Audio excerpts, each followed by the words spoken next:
দায়িত্ব ছাড়ার পর সাবেক প্রধান উপদেষ্টা ডক্টর মোহাম্মদ ইউনূস গুলশানে নিজস্ব বাসভবনে ওঠেন, মন দেন অসুস্থ স্ত্রীর সেবায়। একই সঙ্গে 30 অর্থাৎ শূন্য দারিদ্র্য, শূন্য বেকারত্ব এবং শূন্য নিট কার্বন নিঃসরণ রূপকল্প এবং নতুন সামাজিক ব্যবসা নিয়ে কাজ চালিয়ে যাচ্ছেন। গত 27 মে ঈদের আগের দিন দীর্ঘদিনের সহকর্মী লামিয়া মোরশেদকে সফরসঙ্গী করে ফ্রান্সের প্যারিসের উদ্দেশ্যে ঢাকা ছাড়েন তিনি। পরে নেদারল্যান্ডসেও নানা অনুষ্ঠানে অংশ নেন। 31 মে ডক্টর ইউনূস ও লামিয়া মোরশেদ জার্মানিতে বার্লিন স্টোরি বাংকার মিউজিয়াম পরিদর্শন করেন বলে বিভিন্ন সূত্রে জানা গেছে। আইন উপদেষ্টা ডক্টর আসিফ নজরুল ঢাকা বিশ্ববিদ্যালয়ে আইন বিভাগে শিক্ষকতায় ফিরেছেন। প্রথম দিকে মাঝে মধ্যে বিশ্ববিদ্যালয়ে গেলেও এখন নিয়মিত হয়েছেন বলে শিক্ষার্থীরা জানিয়েছেন। সেই সঙ্গে বিভিন্ন ফেসবুক পোস্টে নানা বিষয়ে উপদেষ্টা পদে থাকাকালীন অভিজ্ঞতা ও বর্তমান সরকারের নানা সিদ্ধান্ত সম্পর্কে মতামত প্রকাশ করছেন। সংস্কৃতি উপদেষ্টা মোস্তফা সরোয়ার ফারুকী উপদেষ্টার দায়িত্ব ছাড়ার পর থেকে অনেকটা অন্তরালে চলে যান। সম্প্রতি স্ত্রী তিশাকে নিয়ে অস্ট্রেলিয়া গেছেন তিনি, আর তার অস্ট্রেলিয়া সফর নিয়ে অভিনেত্রী অরুণা বিশ্বাস সহ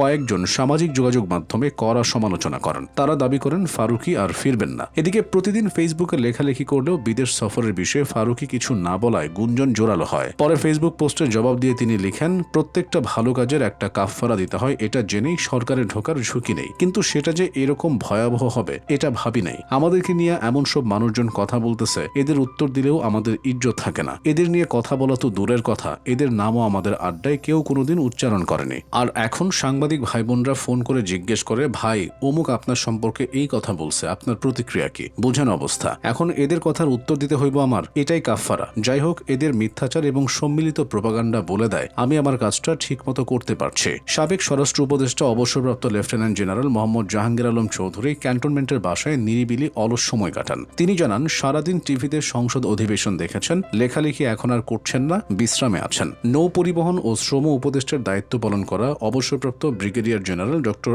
এম শাখাওয়াত হোসেন গবেষণা ও লেখালেখিতে সময় কাটাচ্ছেন। বিশ্ববিদ্যালয়ে শিক্ষকতায় ফেরার বিষয়টি বিবেচনায় রয়েছে বলে জানান তিনি। সাবেক পরিবেশ উপদেষ্টা সৈয়দা রিজওয়ানা হাসান উপদেষ্টার দায়িত্ব শেষ করে 28 ফেব্রুয়ারি ফের বাংলাদেশ পরিবেশ আইনজীবী সমিতি বেলার প্রধান নির্বাহী হিসেবে কাজে যোগ দেন। তবে পরিবেশ রক্ষায় এখনও কোনো নতুন কর্মসূচি নিয়ে মাঠে দেখা যায়নি তাকে। ফোনে জানালেন অসুস্থ খালাকে নিয়ে হাসপাতালে ব্যস্ত সময় কাটাচ্ছেন। জাতীয় নিরাপত্তা উপদেষ্টা ডক্টর খলিলুর রহমান টেকনোক্রেট কোটায় নতুন সরকারের পররাষ্ট্রমন্ত্রী হয়েছেন। সম্প্রতি তিনি জাতিসংঘের সাধারণ পরিষদের 81তম অধিবেশনে সভাপতি হিসেবে নির্বাচিত হয়ে দেশে ফিরেছেন। অর্থ উপদেষ্টা পদে থাকা ডক্টর সালেউদ্দিন আহমেদ ব্র্যাক বিশ্ববিদ্যালয়ের শিক্ষকতা পেশায় ফিরে গেছেন। নিয়মিত বিশ্ববিদ্যালয়ে যান, ব্যাংকিং খাত সংস্কার নিয়ে পরামর্শক হিসেবেও কাজ করছেন। বাণিজ্য উপদেষ্টা শেখ বশিরউদ্দিন নিজ ব্যবসা আকিজ বশির গ্রুপে ফিরেছেন। নিজস্ব আকিজ বশির এভিয়েশন নিয়ে সবচেয়ে বেশি সময় দিচ্ছেন বলে জানা গেছে। স্বাস্থ্য উপদেষ্টা নূরজাহান বেগম উপদেষ্টার পদ ছাড়ার পর পুরনো কর্মস্থল গ্রামীণ ব্যাংকে ফিরলেও হামের শিশু মৃত্যু শুরু হওয়ার পর থেকে প্রকাশ্যে আসেন কম।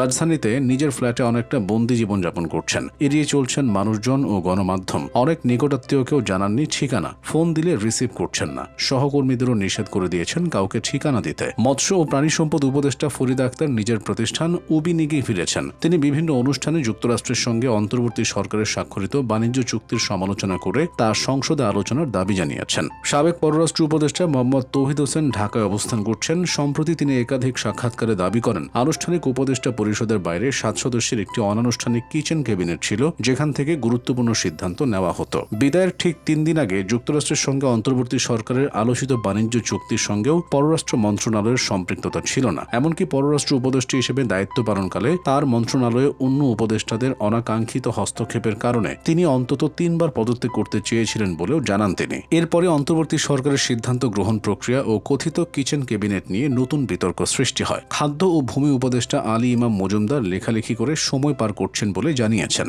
সম্প্রতি তিনিও গণমাধ্যমে দেওয়া এক সাক্ষাৎকারে ডক্টর ইউনূসের কিচেন ক্যাবিনেট বিষয়টি জানান, যেটি ক্যাবিনেট প্রতি মঙ্গলবার বসত। সমাজ কল্যাণ উপদেষ্টা শারমিন এস মুর্শিদ দীর্ঘদিন পর উত্তরায় তার নিজের কর্মস্থল ব্রতির কার্যালয়ে যান। গিয়েই সহকর্মীদের সঙ্গে নানা পরিকল্পনা নিয়ে দিনভর বৈঠক করেন। এখন থেকে তিনি নিয়মিত অফিস করবেন বলে জানিয়েছেন তার অফিসের কর্মীরা। বিদ্যুৎ ও জ্বালানি উপদেষ্টা ফাউজুল কবির খান আবারও শিক্ষকতা শুরু করেছেন। তার নতুন কর্মস্থল ব্র্যাক বিশ্ববিদ্যালয়। সেখানে পাঠদানের পাশাপাশি তিনি বিশ্ববিদ্যালয়টির centre for energy and logistics পরিচালনার দায়িত্ব নিয়েছেন। পরিকল্পনা উপদেষ্টা ওয়াহিদুদ্দিন মাহমুদ বারিধারা পার্ক রোডে থাকেন। 2টি বই লেখার কাজে হাত দিয়েছেন। খুব একটা বাইরে যান না, অবসর সময়ে ছবি আঁকাআঁকিতে সময় পার করেন। শিল্প উপদেষ্টা আদিলুর রহমান খান তার পুরনো এনজিও অধিকারে ফিরেছেন, তবে জনসমক্ষে কোনো কর্মসূচিতে তাকে দেখা যাচ্ছে না। 23 মে গুম ভিকটিমদের স্মরণে আন্তর্জাতিক সপ্তাহ উপলক্ষে অধিকারের পক্ষ থেকে 23টি জেলায় সভা সমাবেশ করলেও তাকে দেখা যায়নি। এছাড়া শিক্ষা উপদেষ্টা সিআর আবরার, মুক্তিযুদ্ধ বিষয়ক উপদেষ্টা ফারুক আজম, ধর্ম বিষয়ক উপদেষ্টা AFM খালিদ হোসেন, প্রাথমিক ও গণশিক্ষা উপদেষ্টা অধ্যাপক ডাক্তার বিধান রঞ্জন রায় পোদ্দার ও পার্বত্য চট্টগ্রাম বিষয়ক উপদেষ্টা সুপ্রদীপ চাকমা দেশে বিভিন্ন প্রতিষ্ঠানের সঙ্গে কর্মসূত্রে যুক্ত হয়েছেন বলে জানা গেছে।